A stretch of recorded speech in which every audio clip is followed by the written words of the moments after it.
Conmen, the most devious of all criminals. Charming, cool and calculating, they betray trust and devastate lives, yet remain a complete enigma. We are about to explore the intriguing world of these master criminals, giving an unprecedented insight into the workings of the complex minds of some of the world's most cunning conmen. In this show, we will dig deep to reveal the dramatic and shocking intricacies of one man's elaborate crimes and reveal how he was dramatically brought to justice. The story of Carl Hildebrandt unfolds like a best-selling thriller. A man who was a fugitive from justice for almost a decade. Missing and presumed dead after a faked suicide, he evaded the police on both sides of the Atlantic until a bizarre twist of fate exposed his ingenious deception and the disturbing and shocking truth behind his disappearance. In my opinion, Carl Hildebrandt is an excellent conman.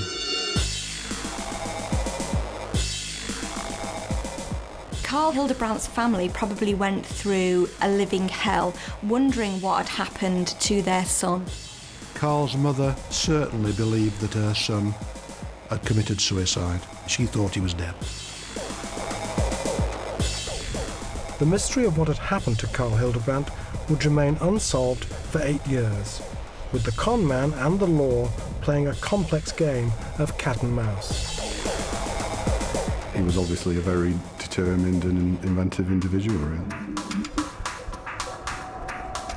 The police suspected that he'd gone to South Africa, but they had no idea where Carl was. I wonder whether he views himself as maybe a modern-day Robin Hood. He takes from the rich and gives to a more deserving cause himself. The story begins in South Yorkshire, England in the late 1980s. Carl Hildebrandt lived in Rotherham and was well known in his local community. Well, Carl Hildebrandt was a member of a well-established family business in Rotherham. On the face of it, a thriving business. He seemed to be very ambitious and upwardly mobile and looking for better things, I think. The Hildebrandt business was a bakery at the Tan Yard in Wickersley. It was a well-known bakery business. They had 4 or 5 outlets in the Rotherham area and appeared to be quite successful, a local family bakery. What happened, as far as I can recollect, is that Carl took over the business and it ran for a short period of time after that and eventually closed down. Carl then opened a restaurant, the Waterloo Well in Whiston, which is a village just outside Rotherham. That didn't last very long either. I don't know exactly how long, perhaps a year or something like that. I don't think it was very successful. With the family business running into financial difficulties, it seemed that Carl Hildebrandt began making money by less ethical means. He was allegedly involved in a very complicated DTI scam. He was one of 6 men who were alleged to have defrauded the DTI out of a couple of £100,000 in bogus grants and various other things. Very complicated and typical of the sort of thing that Carl seemed to get involved in. The DTI scam Carl Hildebrandt was accused of was an elaborate scheme. He and 5 other men were arrested and charged with fraud. The accusation was that the men had created fictitious firms and businesses in a sophisticated scheme to fraudulently obtain almost £200,000 in government grants. Hildebrandt was released on bail due to stand trial in 1990. With an impending court case and the prospect of a prison sentence facing Carl Hildebrandt, it seems he had no intention of standing trial. Out on bail in 1989, Carl Hildebrandt and his then-girlfriend began to put the paperwork together to dramatically flee the country before the court case and then start a new life in South Africa. Carl Hildebrandt sold his Mercedes to a finance company for £28,000. He then promptly leased the same car back from them. One of the leasing conditions was that the car did not leave the UK.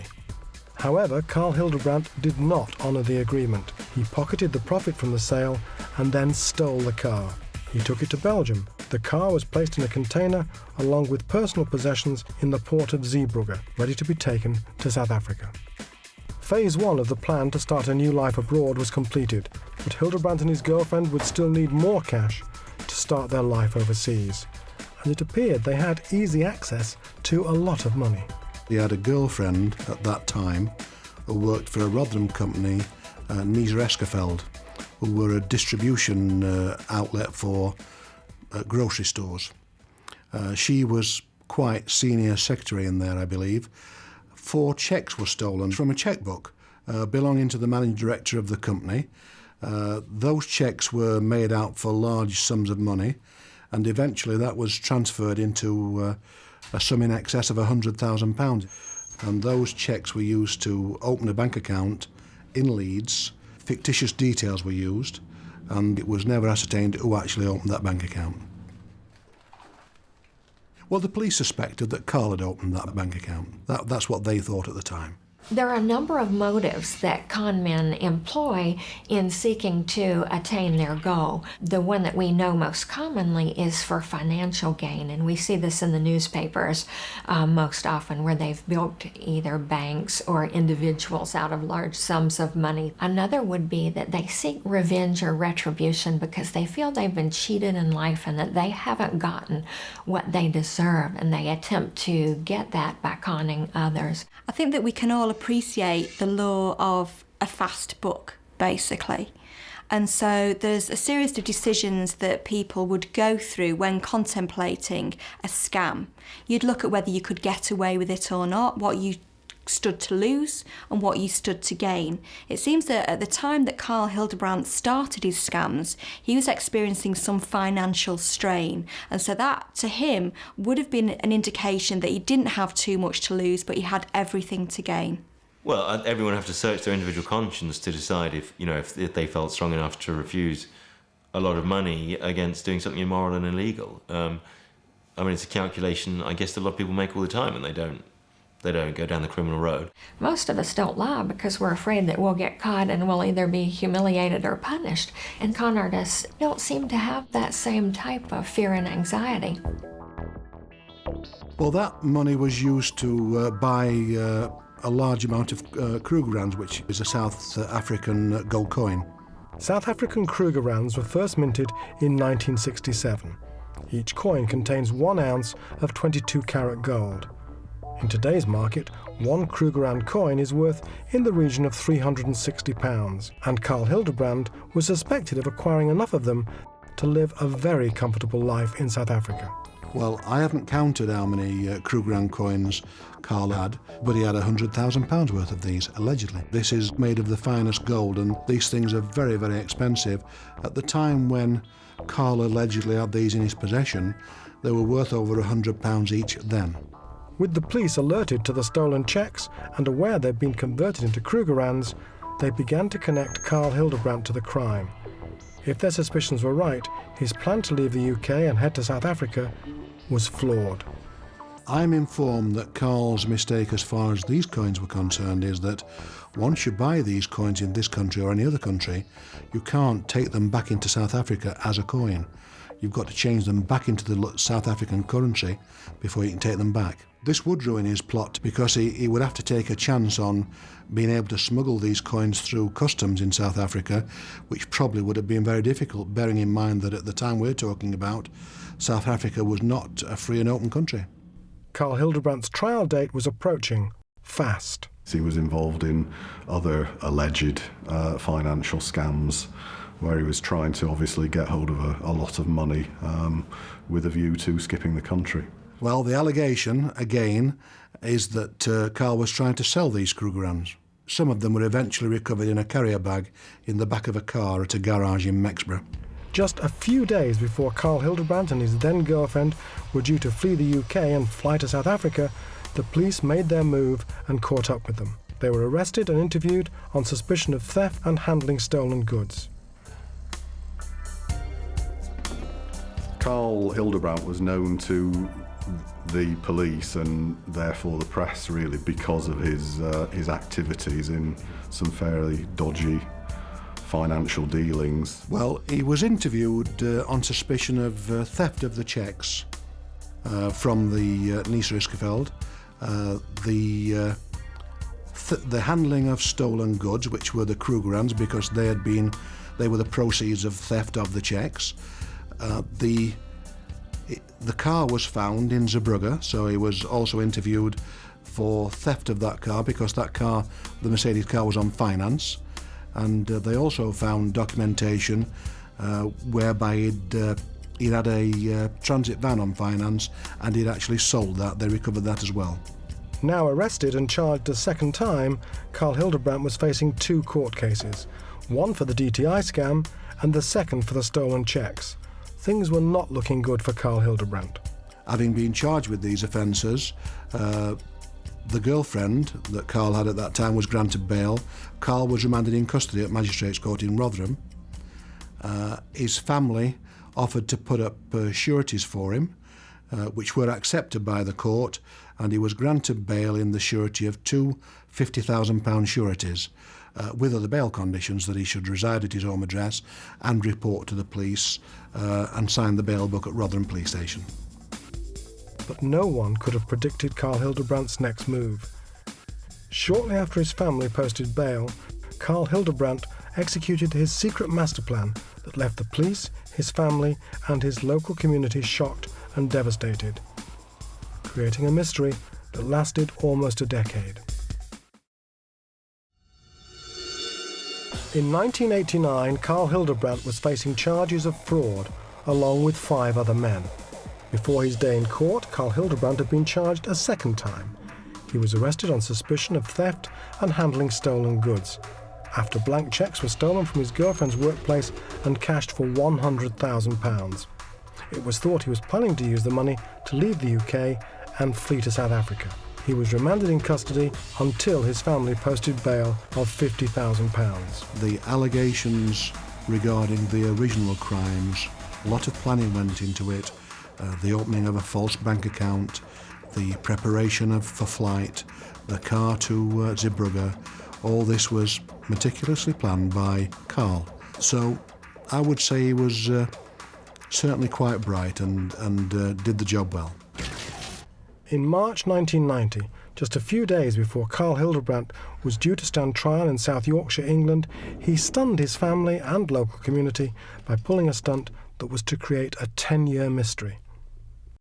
He continued to sign the bail book for some considerable time. There became a time when he just didn't turn up to sign the bail book.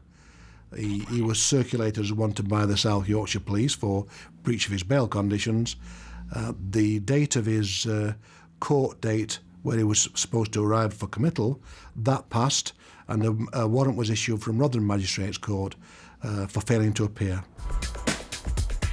Carl Hildebrandt had disappeared. The search was on for the fugitive, but just 2 days after his disappearance, the police received a phone call revealing an unexpected twist in the tale. It seemed Hildebrandt would not stand trial. On the face of it, it appeared that Carl Hildebrandt was dead. The next thing we heard was he was due to appear in court, and the police were saying that they'd found his car in the Humber estuary. He'd hired a car, driven it into the Humber estuary, with obviously the implication that he'd committed suicide. With Carl Hildebrandt's car submerged in the perilous River Humber in northern England, the Humberside Underwater Police Squad was scrambled to recover his body.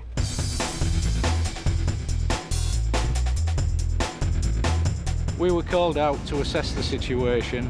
Arriving at the scene, we could see a partially submerged vehicle, and at that time we could only distinguish it was red in colour. It's not common, but it's not unheard of for people to commit suicide in this fashion.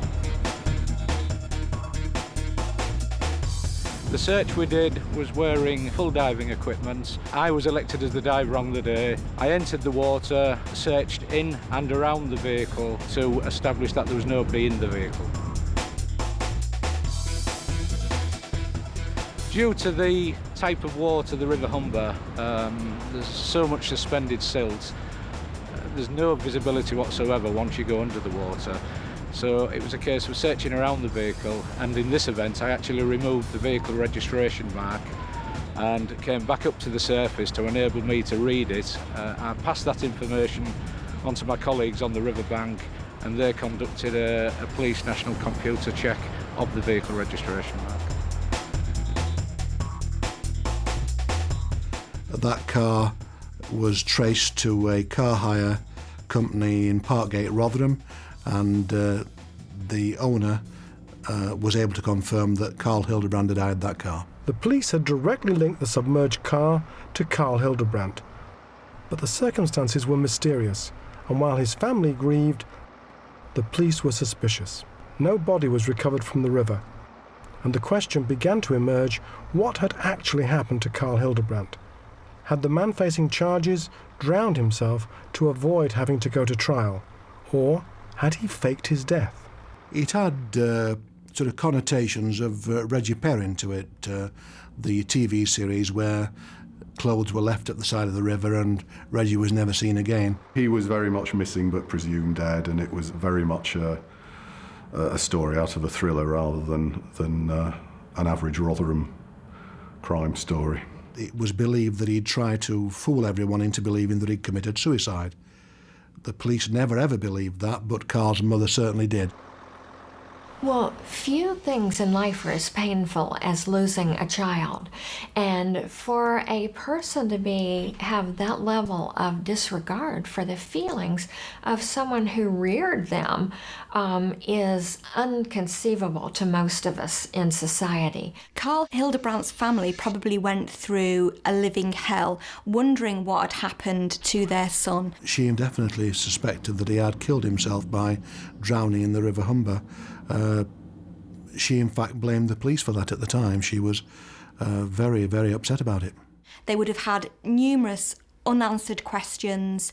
Their life probably would be just a series of wonderings, looking at people on the street. Could that be him? Where is he? Has something dreadful happened to him?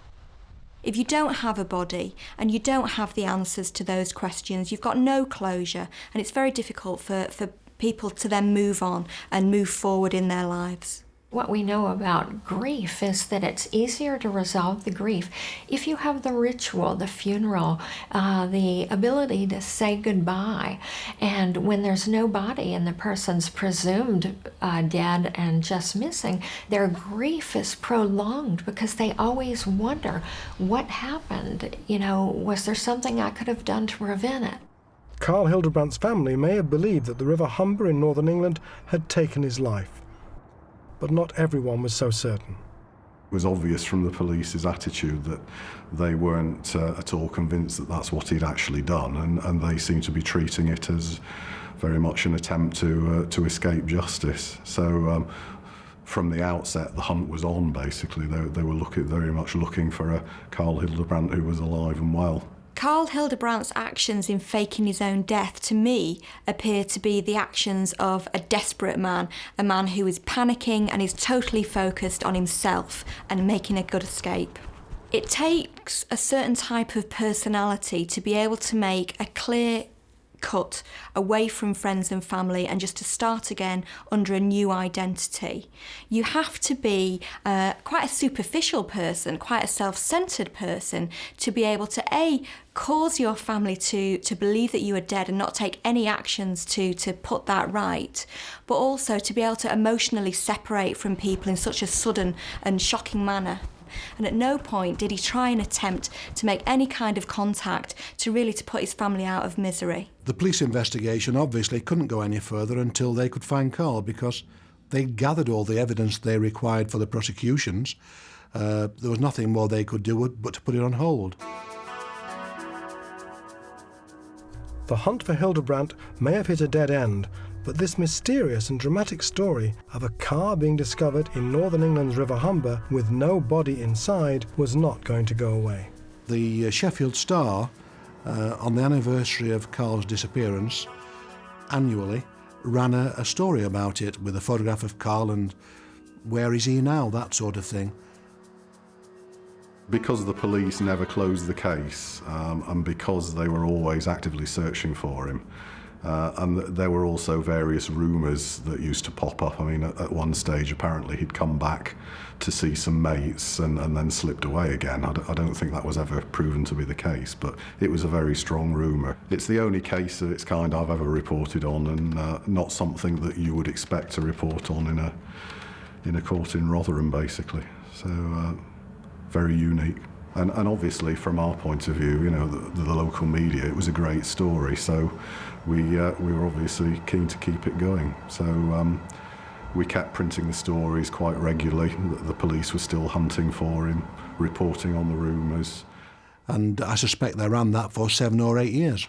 In Carl Hildebrandt's absence, life in his hometown continued. In 1991, 4 of the men involved in the elaborate government fraud, allegedly with Hildebrandt, were jailed. Then, 5 years later, in 1996, Carl Hildebrandt's father died, not knowing whether his son was alive or dead. But in all this time, the police had not given up their search. Interpol had become involved in the hunt, but Hildebrandt appeared to have vanished into thin air. Almost a decade after his mysterious disappearance, whether alive or dead, it seemed doubtful that Carl Hildebrandt would ever be seen again. That is, until a remarkable and dramatic breakthrough that came directly out of the blue, 8 years after Carl Hildebrandt's disappearance back in 1990. The real stroke of luck came one day when some bloke back from his holidays in America opened the Star, and there was a story about Carl Hildebrandt missing, presumed dead, with a photograph of him, and he realised that, hang on, I've been having a drink with that bloke, and it wasn't Carl Hildebrandt, it was Charles Staines. So told the paper, and that was that. The hunt was on again. He was quite successful until he decided to mix it with a guy from Sheffield. By pure coincidence, the police's instincts were confirmed. Rotherham's Reggie Perrin was alive. Well, this was a great piece of luck for the South Yorkshire Police. They had no idea where Carl was, and here we had a guy from South Yorkshire who was telling them, and not only was he telling them, he was telling them what name he was using as well. Charlie Staines. So he was living under an assumed identity, and that gave the police something more to work with. We had no idea how he'd come across that name or why he'd assumed that name at that particular time, except that was the name he was using in Fort Lauderdale. The name Charles Staines may have been a mystery yet to be solved, but for the first time in 8 years, in England, the Yorkshire Police finally had the breakthrough they'd been hoping for. But this was just the beginning. The police had confirmed their suspicions, but they had a long way to go. Locating and extraditing him from the USA would not be easy. Bringing Carl Hildebrandt to justice was still a long shot. But luck seemed to be on Brian Sutton and the South Yorkshire Police's side.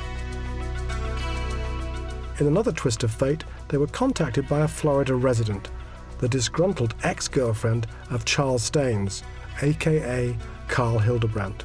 The police were just another step closer to catching their man. I had a stroke of luck at that time because Carl had allegedly been concerned with ripping off a British subject who lived in Fort Lauderdale. She contacted me, knowing that I was interested in Carl, which resulted in me talking to a private investigator in America by the name of Richard Stein, who was on Carl's case, if that's the term to use, and he was feeding me information about Carl on a regular basis, so I knew that he was using the name Charles Norman Staines. Step by step, Brian Sutton was getting closer to trapping his quarry. As the investigation progressed, he discovered, over in the USA, the Fort Lauderdale police were well aware of a Charles Staines, even if the name Carl Hildebrandt meant absolutely nothing to them. Charles Staines was a cunning individual. He was very calculated in what he did. He was very careful in what he did. Carl Hildebrandt had inadvertently helped the South Yorkshire Police over in Britain with their quest. In May 1997, Hildebrandt, under his assumed identity Charles Staines, had been arrested. He was initially arrested one time under the name Charles Staines. That was for a problem he had with his girlfriend, and it was a burglary and a domestic fight. He was booked under that name here in Fort Lauderdale in Broward County, Florida, as Charles Staines. Later, I become to learn through some information that he was really Carl Hildebrandt. But Carl Hildebrandt, or Charles Staines as he was known in the USA, soon came to the police's attention for a second time. The Florida police connected him to an intricate and ambitious scam. Mr. Staines had experience in the rental car industry, had worked in a rental car company for a little while, so he knew how the voucher system worked. He would counterfeit vouchers, and these vouchers were used mostly by travel agents. So if a consumer in the UK wanted to go on a trip, they would go to their travel agent, they would make a reservation for a hotel, an airline, and a rental car, usually at the same time, and they would get these vouchers. And these vouchers were like cash. They would be presented at the counter to the rental car companies here, and they would be given a car. So what he did is to make a little shortcut for the consumers over there. He counterfeited these vouchers. He would advertise in the local newspaper there of a discounted rate for rental cars. And the person would buy those discounted vouchers, use them over here, but he was getting to keep the cash in his pocket. And the consumer was turning in a voucher and getting a car. They would use the car for a week, 10 days, they would go back home, and the rental car companies never caught on to it right away. Carl Hildebrandt had an opportunity when he went to America to effectively go straight, but he didn't take that opportunity. Rather, he took the opportunity that presented itself to him through his car rental company to actually start ripping off yet another big organisation. It was pretty clever because the rental car companies hadn't caught on to it for a while. Matter of fact, when a car turns up missing, it usually takes them a little while to report it stolen, and most of the time, by then, the tourists that had these cars had returned them, and they had given up investigating on it, so a lot of them went unchecked. He actually did get away for about 18 months. A lot of con men do believe that they're a cut above the normal person, and not just criminals. They don't even believe they're criminals at all. That's a classic trait of a con man. Doesn't believe he or she is an actual criminal because they don't believe that what they're doing is true crime. They believe that they're just being smarter than other people, and they wouldn't describe it as taking advantage of other people. They would describe it as being smarter than the other guy, and if he's not smart enough, that's his lookout. Now, it seems that there must be something intrinsic in this man's personality that makes it okay for him to do this. He obviously doesn't view it as morally wrong. He knows that it's legally unacceptable, but it's okay for him to do that. I wonder whether he views himself as maybe a modern-day Robin Hood. He takes from the rich and gives to a more deserving cause himself. The money was going to good use for him. Mr. Hildebrandt liked to be in the social life. There were several clubs that he was known to frequent and hang out at. He had a few girls that he kept on the side there. But a lot of his time was spent doing his criminal activities and other elements. He was involved in other elements of crime as well. So he associated with people in different realms. So if he even thought about it consciously, he may well have thought, well, you know, I haven't got the attributes to go straight, so this is the only life I know. And I think a lot of con artists do say that they find that they can't go straight and this is the only life they know, so they've got to stick with it. With the UK and US police both closing in, Carl Hildebrandt's days on the run were numbered, and with his capture came the sick and devastating revelations of how he succeeded in dodging the police for almost a decade. And the answers were to be found in a graveyard. In 1990, Carl Hildebrandt was facing police charges of fraud, theft and handling stolen goods. At the 11th hour, shortly before he stood trial, he vanished. Missing and presumed dead, the local UK press crowned him Yorkshire's Reggie Perrin. Well, faking your own death may be the ultimate con. From our point of view, the story never really died because the police were obviously still actively looking for him and treating him as very much alive. Well, it seems that the decision to move to America and assume a new identity arose out of panic because Carl had been caught trying to scam big companies in Britain. So for him to then start again in America tells me that there's something intrinsic in this man's personality. Because con artists have an inability to delay gratification, they want what they want now, and they want it the easiest possible way without doing the work. So, for example, with Mr. Hildebrandt, where he came over to the United States and had an opportunity to sort of go straight and live a conventional life, he chose not to do that because of those traits. While in Fort Lauderdale, Carl Hildebrandt was using the name Charles Staines, and the US police had linked him to a number of criminal activities. In a twist of fate, while the South Yorkshire police were uncovering what happened to Hildebrandt in the UK, over in the USA in 1998, the Florida police were searching for him in connection to a car rental scam. The Fort Lauderdale police were on his case. A detective by the name of Russell Spies eventually arrested him. Carl was charged with criminal offences in Fort Lauderdale and remanded to Crome Detention Centre in Miami. Mr. Staines was arrested by virtue of a setup that we had done. We had some informants working that had asked to meet at a certain location, and they had invited Mr. Staines or Mr. Hildebrandt to meet at that location with this informant too. When he arrived, we were set up in many different positions with a lot of agents, and he was taken down in front of a business without any incident. With the Carl Hildebrandt file now reopened in South Yorkshire and their attention focused on Florida, the American and British police began working together. So I was told that he was a fugitive from England. So the only way to verify that was through his fingerprints. So I was able to contact the police in South Yorkshire, Detective Sutton. We corresponded back and forth. Eventually, he had sent me a copy of Carl Hildebrandt's fingerprints. The positive identification came when I sent a certified copy of Carl's fingerprints from the date when he was arrested and charged for the original offences to Russell Spies in Fort Lauderdale. We took them to our fingerprint examiner here at the Broward County Sheriff's Office and compared them to the previous ones of Charles Staines that was arrested on his separate burglary charge. They put the two together, and sure enough, we knew we had Mr. Hildebrandt. Mr. Brian Sutton seemed very excited to know that he has finally found the person he's been looking for a long time, and was very eager to provide me with any information, any assistance that I needed to ensure that this capture was made and that they were able to get their man back. And now the US and UK police had solved their mystery, it was time to let Carl Hildebrandt in on their discovery. Well, when after I arrested Mr. Staines and I told him that I knew he was Carl Hildebrandt, his reaction wasn't vocal in his words, but his expressions told all. He just lowered his head and closed his eyes, and I can see it all in his face that he knew it was over. Well, often con men feel superior, and those feelings of superiority may increase the longer that they're able to engage in their scam. So when they're caught, it may be a crushing experience because they've assumed this new identity and they thought that they pretty much were scot-free. With Hildebrandt behind bars in the USA, the game was up. However, there was one last piece of the puzzle remaining unanswered.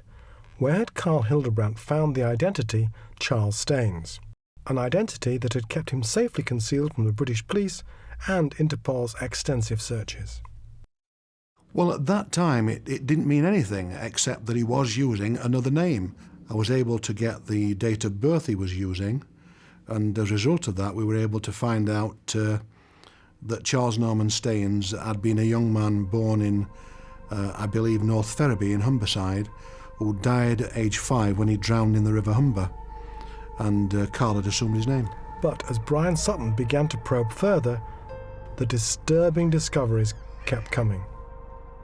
Well, what we found out was that Carl was in possession of 2 passports because he'd used another one, Dean Anthony Perry, on a trip to Guyana in South America. We also found out that this young lad Perry had also died in Humberside at about the same time, and it became apparent that he'd probably gone to a cemetery, found 2 young boys who died about the same age that he was, gone and obtained birth certificates, and then obtained passports, and it is as simple as that. The idea to take a child's identity from a gravestone comes straight out of The Day of the Jackal, so it's quite possible that he got that idea from a book that he might have had on his bedside table. This wasn't the criminal genius at work, this is a desperate man. We then went to the passport office in Peterborough, where we found the original application for the passport by the person who assumed the name of Charles Norman Staines, and the passport photograph was Carl. At the point at which Carl Hildebrandt stole the dead child's identity, he was not thinking of the impact of that upon the child's parents. He was thinking about himself and purely about himself. I doubt that it would have crossed his mind. He just wanted to make an escape. To him, he probably felt that the child didn't need the name any longer anyway. The traits of a good con man are Well, there's numerous ones, but I think the main one is a complete lack of conscience. Basically, you can't afford to worry about your victims, about whether or not you might have hurt them or if you've done something wrong or how they might be feeling. The usage of the name of Charles Norman Staines, providing that boy's parents never found out, would not have been a problem to anyone. But of course, when we were pursuing the offences of the passport offences, it was necessary to visit the parents of Charles Norman Staines, who were very nice people, elderly, living in Humberside. Although it was a long time before, they clearly were distressed at the thought that we were making this investigation. Well, the family of the person whose identity that he stole were likely very, very damaged by what he did. It's bad enough to lose a child, but when you get that phone call from an investigator or the police that someone has stolen the identity of this child that you loved and lost, it's a sense of violation to the very innermost part of your being, and such a sense of betrayal that it's very difficult to overcome. The family of Charles Staines would have been immensely affected by the identity of their child effectively being stolen. Although the child doesn't need that identity any longer because sadly they're dead, they would have viewed that name which they carefully chose for their son as very precious to them. It would have represented their son who's not physically with them anymore. And so to have that stolen would be like having a physical part of themselves removed. It'd be tantamount to grave robbery. In a letter to this documentary, the parents of Charles Staines said, "Even 40 years on, we grieve for our little boy. The fact that Carl Hildebrandt stole his identity is doubly painful, as we feel Charles's innocence was stolen and he can't rest in peace. Our son was named after his father and grandfather. Hildebrandt besmirched the name of the honourable men." The stealing of the names of dead people is the fastest growing identity theft crime in the UK. The UK's Passport Service now holds a database of babies' births and deaths dating back to the 1950s. So serious is the problem that they have produced a worldwide warning database with a total of 1,000 names of deceased babies whose identities may have been used by fraudsters. An initiative called Operation Wisdom was also launched in 2002, targeting people assuming the identities of dead children. Within the first 2 years, 255 arrests were made with 50 convictions. The Home Office have also introduced a new system where the 600,000 people who annually apply for first-time adult passports will have to take part in a face-to-face interview. This process will be extended to anyone renewing a lost, stolen or expired passport by 2009, making it much harder for people to inflict the heartache and suffering that Carl Hildebrandt caused to the Staines family.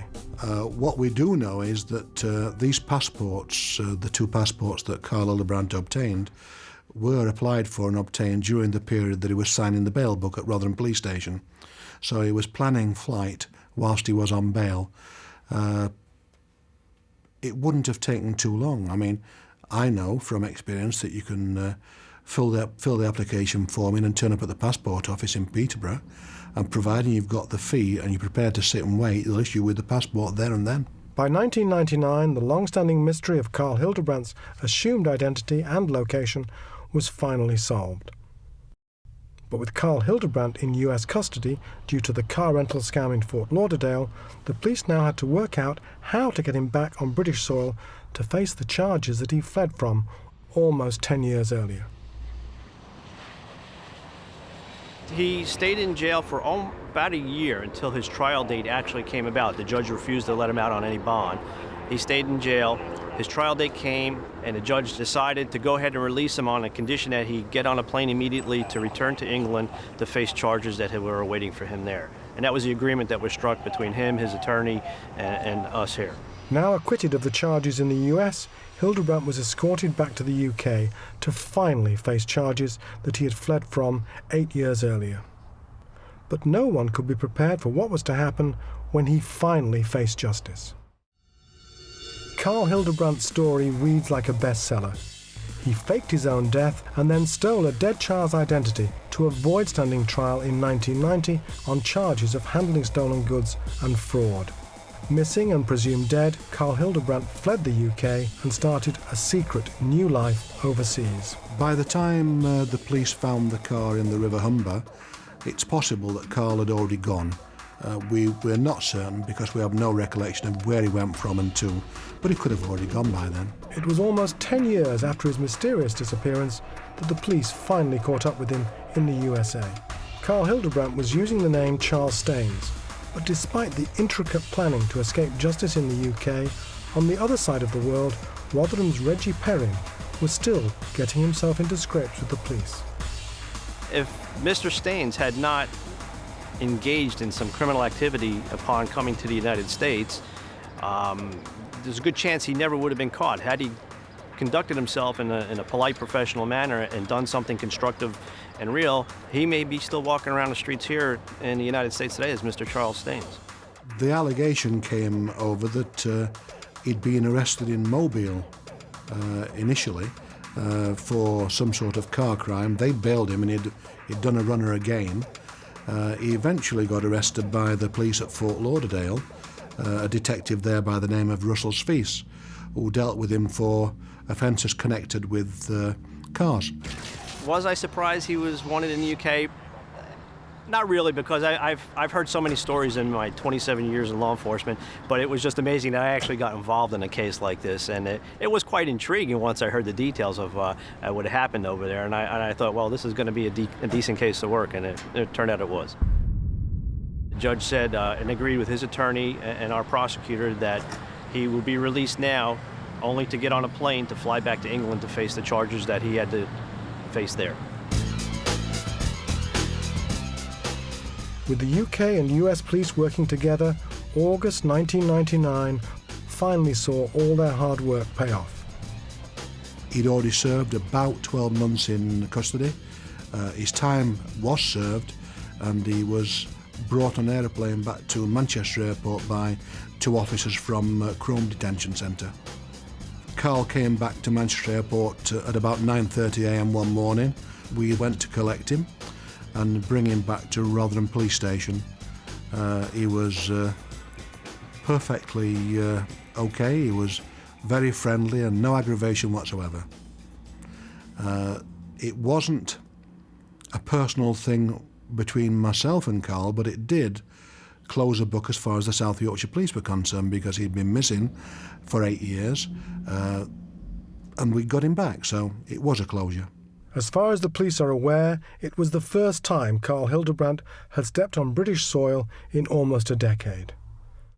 Now home, the family who believed he had drowned when his car was found in the River Humber had their son back. For somebody who's got a very rich life and has got close attachments to their friends and family, the thought of actually faking their own death would be unthinkable. I think the fact that Carl was able to do this tells you that this is somebody who has got very superficial attachments to other people, is maybe very egocentric and really just focused on himself. I don't know whether Carl ever contacted his mother during the 8 years he was on the run, but what I do know is that when we did eventually bring him back to Rotherham, she came and complained that we hadn't informed her that we got him, and that she still thought he was dead. So the suggestion is he'd never contacted his mother or his sister. She was very distraught. She would have to be a very good actress to convince the police that she was acting, and I believe she was genuine. She thought he was dead. And with Rotherham's Reggie Perrin back in the UK, it was time for him to face justice. Ironically, most of the previous charges that he had spent so much effort and energy evading were dropped. Carl Hildebrandt was charged with theft, passport offences, perverting the course of justice, and failure to answer bail. When we got him back, a decision was made by the Crown Prosecution Service that they could not proceed with the original offences of theft of the cheques. The law had changed during the 8 years, and it was now apparently not possible to steal paper cheques. So they decided not to proceed with that or the handling of the Krugerrands. So the offences Carl was recharged with were the theft of the Mercedes, the passport offences, failing to answer bail, and perverting the course of justice. The perversion was that he'd faked his death and led people to believe that he wasn't ever going to be able to appear at court because he was dead. In April 2000, 8 months after returning to the UK, Carl Hildebrandt stood trial, facing 8 criminal charges, although the prosecution did not pursue the charge of perverting the course of justice. At the trial, the judge, Peter Baker, described the case as a fascinating and bizarre story. He said that Hildebrandt's story read more like a novel than a criminal case. Carl Hildebrandt's mother said, "We'll all be happy when it comes to an end. It's gone on too long." After disappearing in 1990, leaving his friends and family to believe he had been lost to the River Humber in northern England, it is thought that Hildebrandt spent time in South Africa before setting up residency in the USA. And after running from the charges facing him in South Yorkshire for almost a decade, Carl Hildebrandt was eventually sentenced to just 15 months in prison. A local newspaper commented, "He need never have fled." Having served his time, he is now free and living in the UK. But the impact of the con, which draws parallels to Frederick Forsyth's The Day of the Jackal and the famous sitcom The Rise and Fall of Reginald Perrin, he will long be remembered. These might have been the actions of a desperate man who was looking at a possible jail term and desperately wanted to make his escape. But he never, at any point in the 10 years that he was living under an assumed identity, tried to get in contact with his family to actually put that right. I've never come across a faking of death and obtaining passports by deception before during my career, and I would say that it's not a common crime, although not too difficult to do.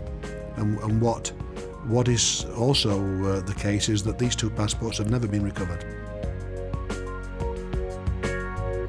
For somebody to live on the run for so long, I think you'd have to say that, yeah, he's a successful conman.